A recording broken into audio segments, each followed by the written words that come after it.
Agora vamos para o último estudo do sistema de hoje, que é o sistema urinário. Ele é responsável pela maior parte de nossa excreção.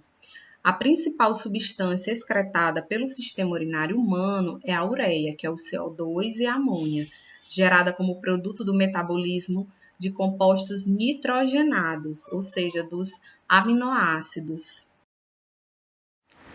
Mas o que é excreção? Vocês devem estar se perguntando, né? Em suas atividades, o organismo produz resíduos que não são necessários ao corpo. Se esses resíduos se acumularem no corpo, poderão tornar-se prejudiciais para a saúde, por isso eles são eliminados. O processo pelo qual o corpo elimina substâncias é chamado de excreção. Então, a excreção nada mais é do que o nosso organismo eliminar substâncias que não servem. Por exemplo, muitas vezes, quando ingerimos alimentos, desses alimentos nós aproveitamos vitaminas, sais minerais, mas algumas partes desses alimentos não são aproveitadas, então elas precisam ser eliminadas do nosso corpo, ou em forma de urina, ou em forma de fezes. O que não pode é esses resíduos se acumularem no corpo, porque aí nós poderemos ter sérios problemas de saúde. Então, a excreção nada mais é do que a eliminação de resíduos que não são necessários ao nosso corpo.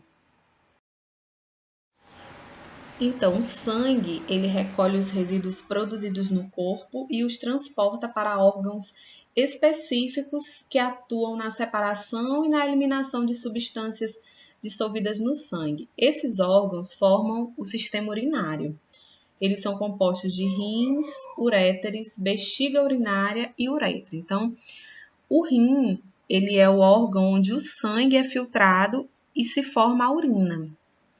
Os uréteres são tubos que conduzem a urina dos rins para a bexiga. Já a bexiga é um órgão em forma de saco onde se armazena a urina. E a uretra é um tubo que transporta a urina desde a bexiga até o exterior, né? Até a parte exterior.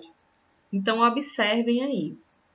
Na imagem nós temos, né, os órgãos, os rins, nós temos o uréter, a uretra e a bexiga, que como vocês viram aí, é como se fosse um saco onde se armazena a urina dentro do nosso organismo. Então, vejamos agora a formação e a eliminação da urina. Como é que isso acontece, né? Como é que esse processo acontece? Inicialmente, os rins retiram os desperdícios do sangue. Depois, de gota em gota, a urina segue pelos uréteres até a bexiga. Observem que os uréteres eles estão ligados aos rins, então eles são como uma espécie de canudinho, que vão levando essa urina para ser armazenada na bexiga, que é lá no ponto 3. E por último, a urina é eliminada através da uretra. Então, assim, a bexiga urinária, ela armazena a urina antes de sua eliminação. E em seguida, ela é eliminada pela uretra por meio de um ato chamado micção, comumente conhecido como urinação. A micção requer a combinação de contrações musculares involuntárias e voluntárias. Quando o volume de urina na bexiga excede de 200 a 400 ml, a pressão dentro da bexiga aumenta consideravelmente. Então, o que é exceder? É quando a bexiga está cheia, né? Quando nós temos dentro da nossa bexiga 200 a 400 ml de urina. Então, ela começa a se exceder, começa a se ter uma pressão. Então, nós começamos a sentir vontade de eliminar essa urina, que é o momento que a gente sente vontade de ir ao banheiro para fazer xixi.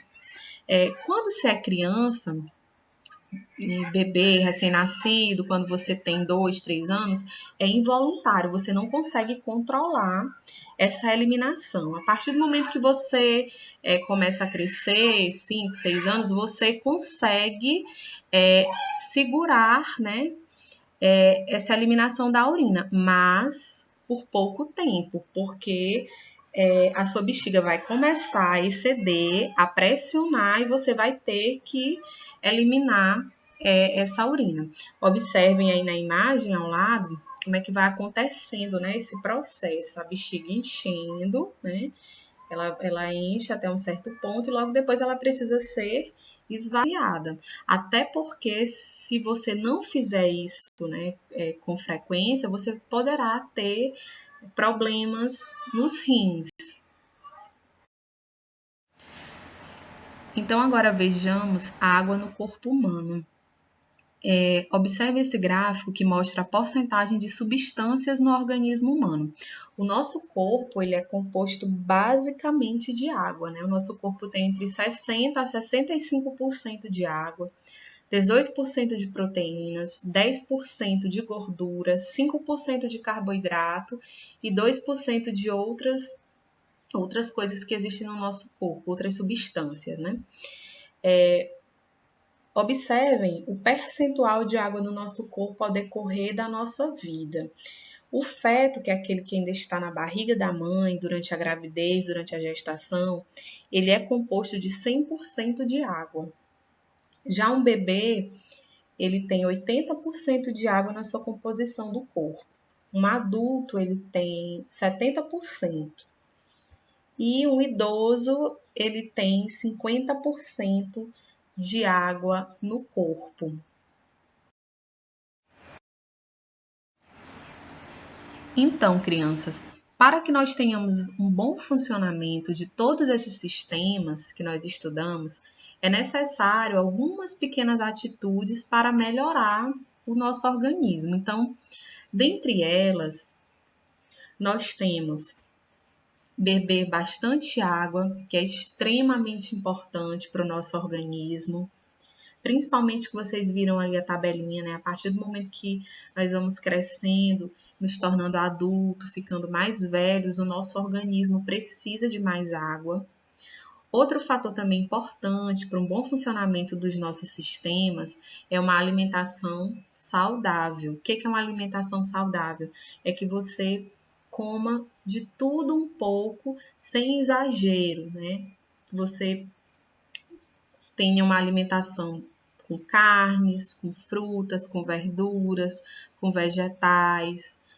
É muito importante que você tenha uma alimentação saudável, né? Para que você tenha uma melhor digestão. Então, o sistema digestório agradece. E praticar atividades físicas é muito bom para o sistema circulatório, né? O coração trabalha melhor, bombeia o sangue melhor. Então, essas aí são as 3 dicas importantes que eu espero que vocês sigam: beber bastante água, alimentação saudável e praticar atividades físicas, que eu tenho certeza que o organismo de vocês vão agradecer por isso.